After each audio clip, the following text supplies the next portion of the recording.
এইজন্য পার্লামেন্ট সদস্য যারা আছেন, আপনারা যেহেতু কোরআন মানেন, সুন্নাহ মানেন, নবীজির প্রতি আপনাদের যদি প্রেম মহব্বত থাকে, কোরআনের প্রতি যদি বিশ্বাস থাকে, তাহলে আপনারা আওয়াজ তোলেন যে না, এ বাংলাদেশ গণতন্ত্রের কুফরি মতবাদ নিয়ে বাংলাদেশ আর চলবে না, আমরা খেলাফত নিয়ে চলতে চাই। সেদিন দেখলাম সংসদে মাশাআল্লাহ কোরআনের আয়াত নিয়ে বিশ্লেষণ হচ্ছে। একজন কোরআনের আয়াত বলতেছে, আবার তার পাল্টা গিয়ে আরেকজন কোরআনের আয়াত বলতেছে। আচ্ছা, আপনারা যদি কোরআনকে বিশ্বাস করেন, কোরআনকেই যদি আপনাদের জীবন বিধান হিসাবে গ্রহণ করেন, তাহলে 300 পার্লামেন্ট সদস্য আছেন, আপনারা সবাই মিলে আওয়াজ তোলেন যে আজ থেকে গণতন্ত্র মানি না, খেলাফত অনুযায়ী আমরা আমাদের দেশ পরিচালনা করবো। এই প্রতিশ্রুতি আপনারা নেন না কেন?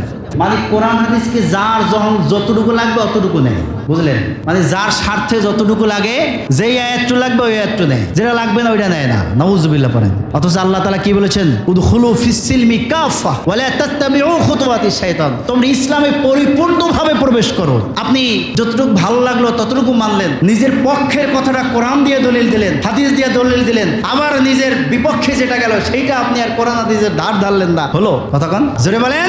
আপনাকে সব কিছু নিতে হবে। বাংলাদেশে খেলাফত কায়েম হওয়া দরকার।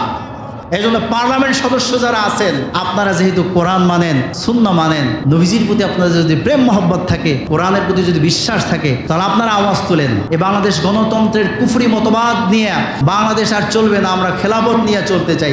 যারা ইসলামী দলের আছেন তারাও দেখি গণতন্ত্রকে সুন্দরভাবে তারা সেটাকে গ্রহণ করতেছে। এই জন্য তাদের মুখ থেকে এই ধরনের কথা সংসদে আসে না যে আমরা আসেন, আমরা সবাই মুসলমান, আমাদের পথ প্রদর্শক আল কোরআন, নবীজির সুন্নাহ, আসুন আমরা নবীজির সুন্নাহ এবং আল্লাহ রাব্বুল আলামিনের বিধান মোতাবেক জীবনটাকে পরিচালনা করি। এই চিন্তা ভাবনা, এই কথাবার্তা কেউ বলে না। ইসলামী শরিয়া মোতাবেক বিচার হবে, রায় হবে, এই কথা কেউ বলে না, বলার সাহসও পায় না। কথা বলে ঠিক কিনা?